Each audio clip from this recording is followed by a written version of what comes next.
All right. It's okay to say amen in here. Amen. Thank you all for being with us today. Today we're going to talk about youth and the challenges of youth and young people in transitioning into different phases of life.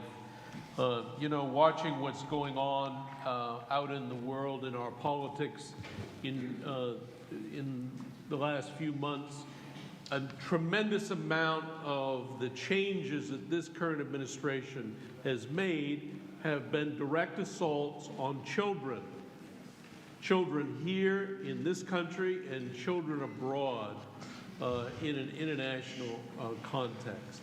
When we consider the devastation that is being wrought because of the termination of USAID and our humanitarian reach into the world, it's devastating the impact that has on people, especially people with children, especially children themselves.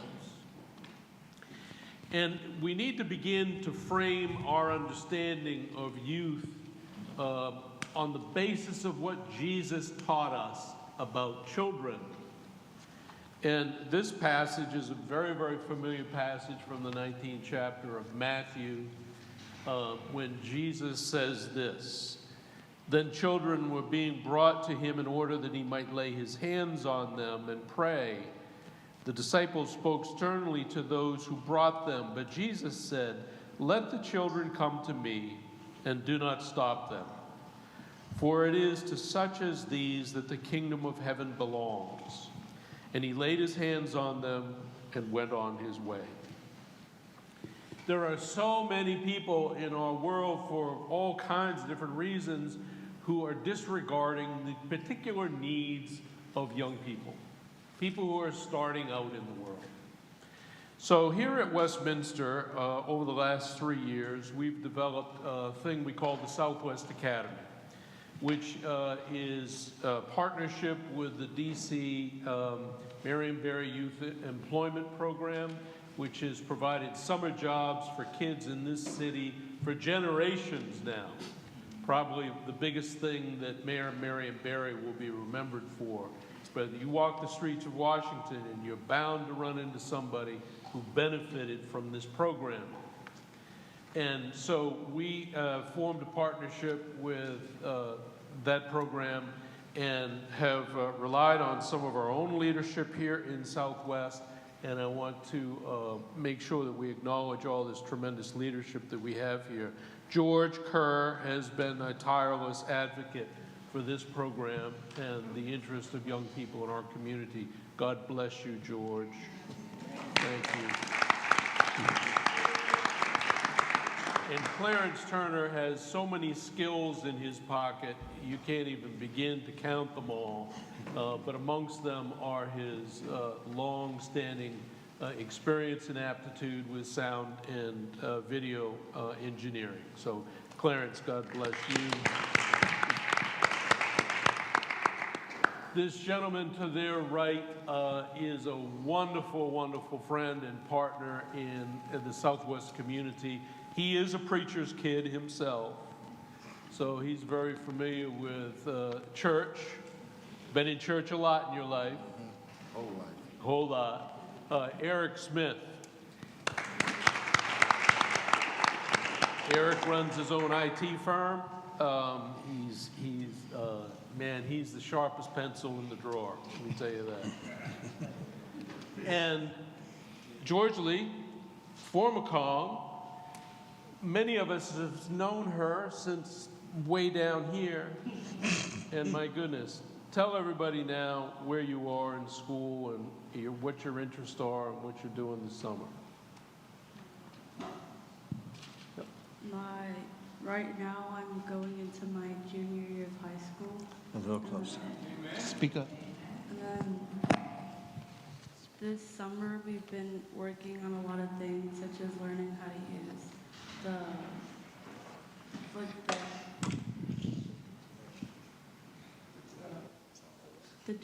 a digital soundboard, which is what allows this microphone and a bunch of other sound to be produced throughout the building.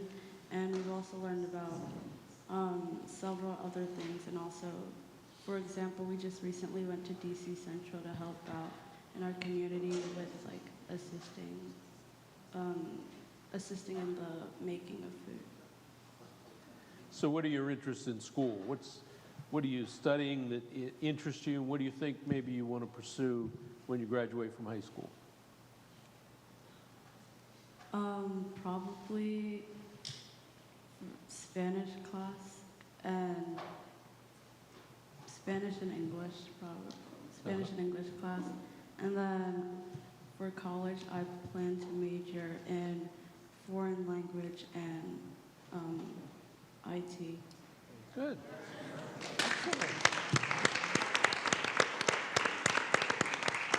George and Elizabeth, you must be proud.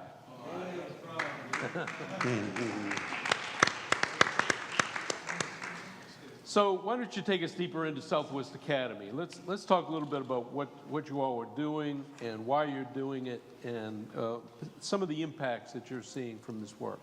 Okay, want me to take the first stab at it? All right, so first, thank you for this opportunity to talk to the community directly and just share a little bit about what we're doing and why we're doing it and the impacts that we're seeing, right? So starting with what we're doing, right? So we have a 6-week program over the summer where we bring youth in, and we call them our ambassadors. So you'll hear us refer to all of our youth as our ambassadors. And we do that for a very specific reason, because we feel like they are the advocates or the people that's really out in the community, really showing the results of the seeds that we're at least trying to plant and water. So when we get them in for the 6 months, it is a paid program. They get paid through the city.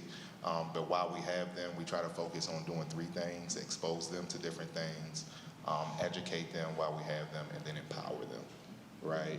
So standing on those 3 principles, we look at bringing them in. We look at sharing technology. I have a technology background myself. So we teach them about technology, everything from email security to cyber security to development to graphic design to anything we can. This year we're talking about artificial intelligence and prompt engineering. Right, so we are also looking at the world and the industry and where it's going and trying to align ourselves and our curriculum with, where the industry is going. So we bring them in for that. We also bring them in, and Clarence talks to them and teaches them about sound engineering and soundboard management and stage presence and lighting and how to set up the stage and instruments and, just different things around music and the arts, really, to get their creative minds going also, right?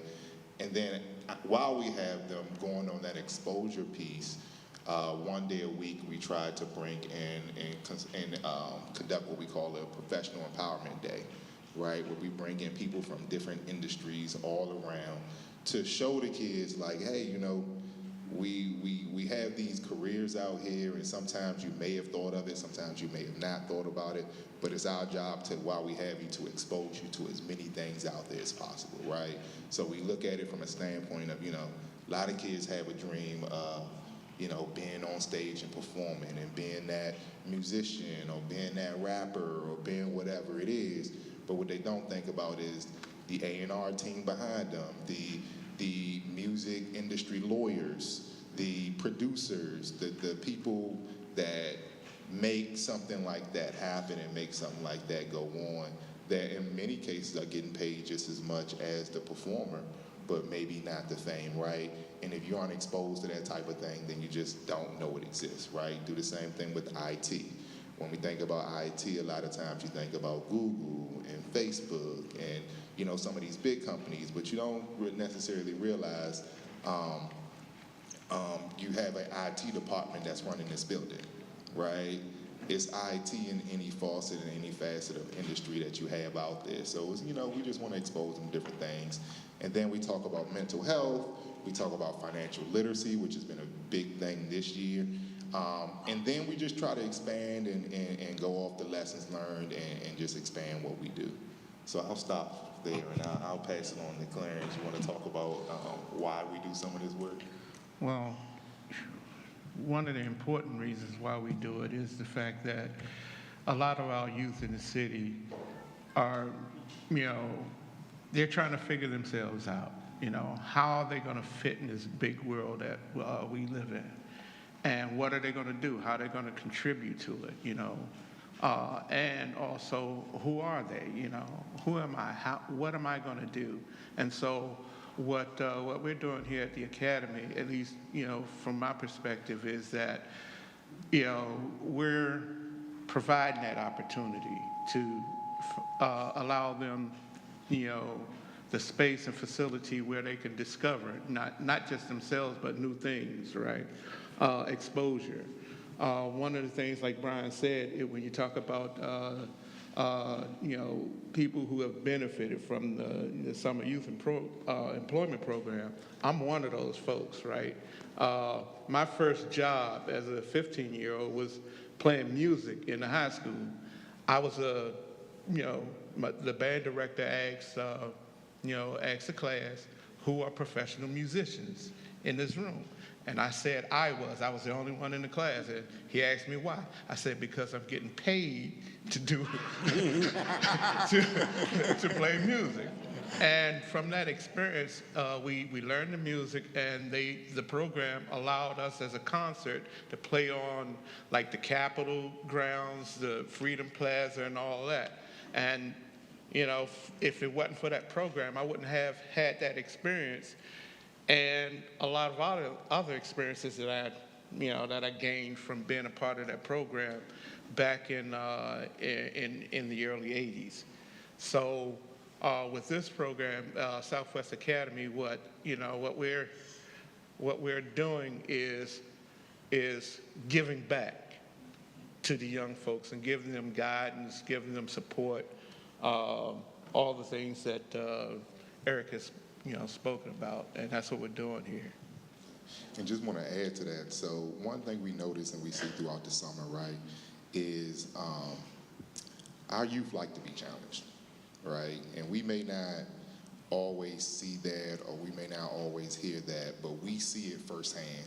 And we see that our youth taking on certain challenges and things that they're doing.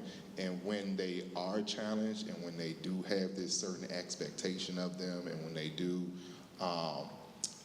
have someone that's rooting for them, we see them step up, right? We see them step up, and we see them gel as a community. You'll be amazed to see how we see friendships being created through this, how we see people coming together and really helping out one another. We see them helping each other out, getting through some things that, they may see hard, or, just that little sense of encouragement that you get from, your fellow colleague is a little different than that level of encouragement that you might get from someone like us that's sitting up here.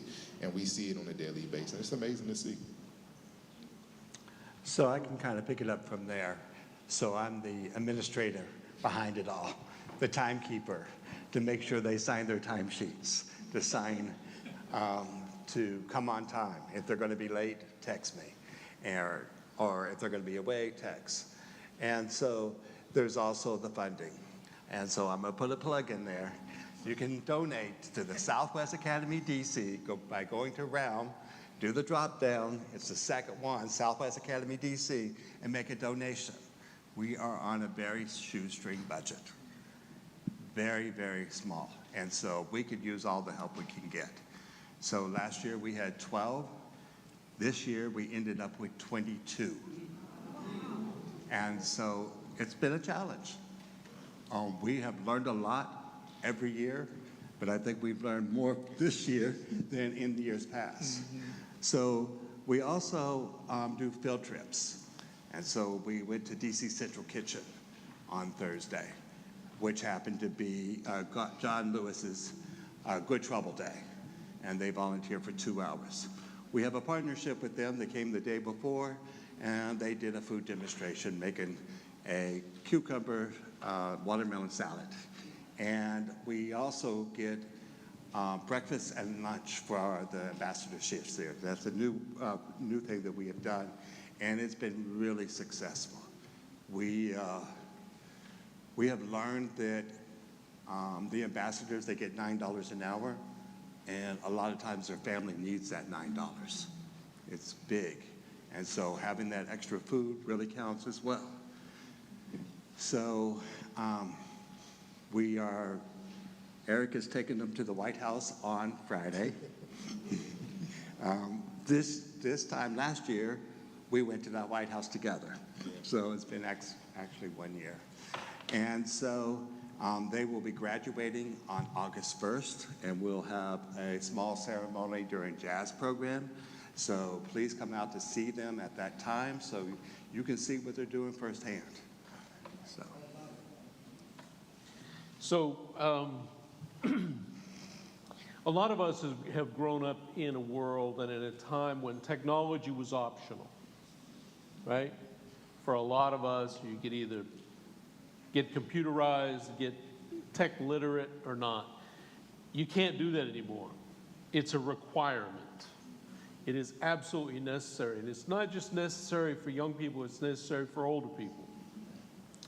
So some of you have heard about this. We have submitted 2 different grant proposals to develop a program to address the digital divide.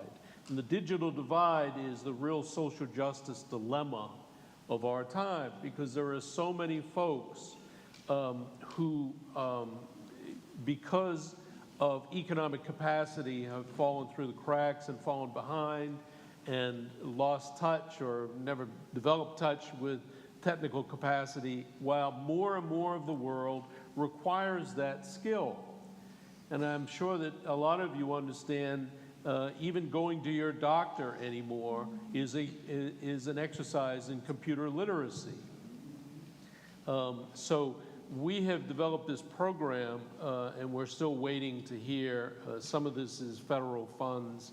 So, you know, everybody who's waiting for federal funds these days is holding their breath, that the empire seizes every last nickel on the table. But it's a really tremendous program, and I want to thank Dion Ford and Eric, who were the prime movers on these programs. Whether we get these proposals or not, I'm sure that this strategy will get implemented in the years to come because of this really good work. They've developed a really, really good model. And you're operationalizing some of that this summer. I saw the other day an older woman came in to get some tutoring and some guidance from one of our young ambassadors, working on a computer together.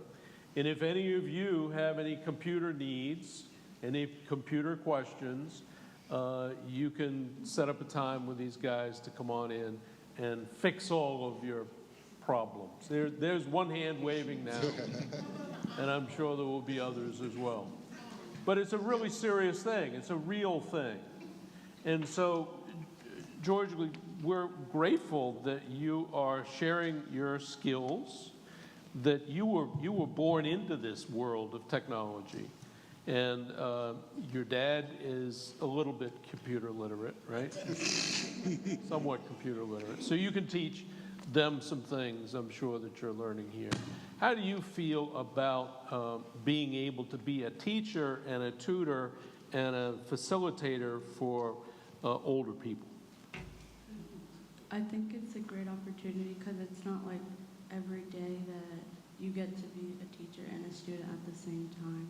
And then being able to help people out that really need it is also really great. Good. Yeah.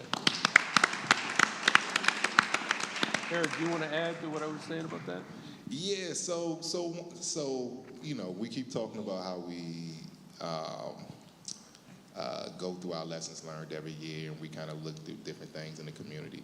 So one of the things we saw is this shift after COVID, right, where we had a community that was completely dropped into a technology age, and it was like some of these features and some of these things no one had touched before, right? All of a sudden, you're going to church on Zoom, and no one quite knows how to use it because you just didn't use it before, right? So now all of a sudden you're clicking on this link after you've been told not to click on things in emails, right?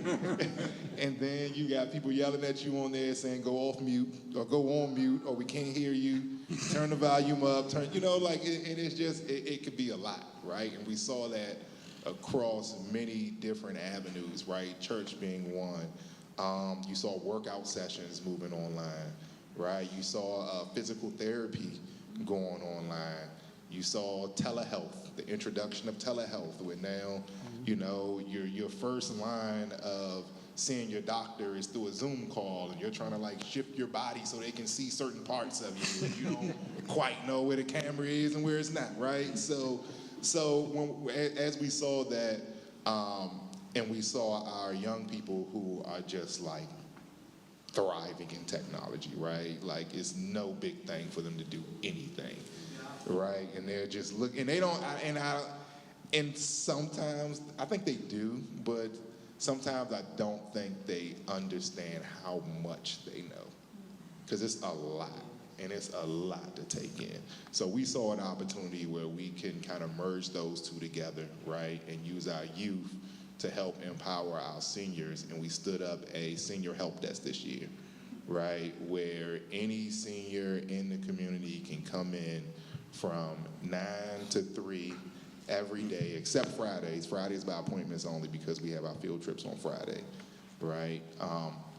But you could come in, we have people here that will fix your computers, fix your phones, just work with you through everyday things, right? If you just have a question on, hey, how do I reset my password on my email, right? We will walk you through those type of things. How do I, this icon is missing and I'm looking for this document. Bring it in. Those are things we can definitely help with. And our goal is just to give an opportunity for you to be exposed to these young people and for our young people to be exposed to you. We see it as a connection point. We see it as a exposure point, and we also see it as our way of bringing the community together, leveraging technology. So by the end of the program, the end of the service today, I'll have flyers on the back table, so pick one up. And the hours of operation is 12 to 3. Oh, sorry. I said 9 o'clock, you're going to see 9 me. o'clock, no one's going to be here. And I'm not going to be able to help you. Let's open it up and entertain any questions or comments that you all might have. Hi, I was just thinking that this was a blessing in disguise because I'm not that savvy computer-wise because like Reverend Brian said, I came up in an era where, it was sort of optional whether you learn computers and stuff like that. And I have gotten much better with it because years ago I didn't even know how to text. Now I'm texting without looking at it and stuff like that. But it's still a lot of things I need to learn. And so the other day I was having some issues and I was like, I got to go all the way where I bought the phone and this, that, and the other. But it's a blessing to know that all I got to do is come right across the street from where I live at and come here. Thanks. God bless. Yeah. Hey, George, one of the things I do want to say is that even though right now we're just summer operational, we're looking to expand it throughout the year. We're trying to figure that out because it's going to be an ongoing thing that we need, right? So again, we can't stress enough any support that we can get. It would be most helpful.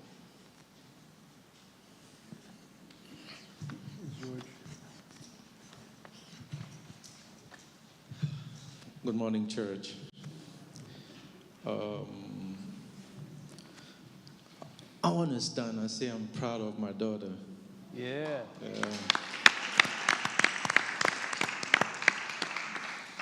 Josh Lee, Formocom.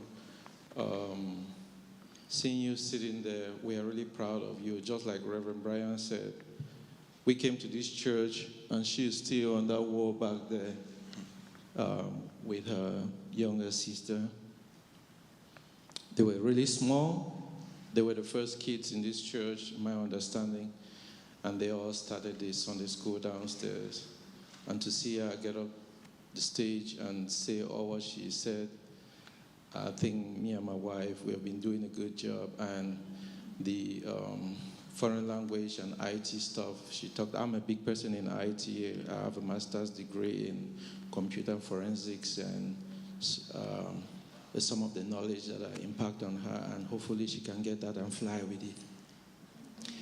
And so I'm passionate about kids like these, and I'm also interested what ages do they start from, because it's a good program. I think if they start early, it's good for them, and that's just one of the questions I have. Thank you, George. Another thing, I think I'm interested in also volunteering some hours in IT if there's any need be. There is. So you asked about the ages. So this year we're doing everything from 16 to 20. 21. 16 to 21. And this is another lessons learned that we've had. So the program itself, I think it's everyone from 13 to 22, I think it is. However, from doing this the last couple of years, we're honing in on kind of the age group that we can make the biggest impact on. So we've honed into that 16 to 21 age range. And we will be more than happy. We are always looking for teachers to come in. We're looking for people to come in and speak any and everything. Like, if you have the time, we are more than willing to have you help. Well, this is such an important program, and I'm truly grateful to all of you, the three of you leaders, and all of you ambassadors who have really made this thing really click. This is going to be more and more important as the years go by, so you're all developing a firm foundation for this, and we are all grateful. So God bless you all. God bless Southwest Academy. Thanks. Thank you all.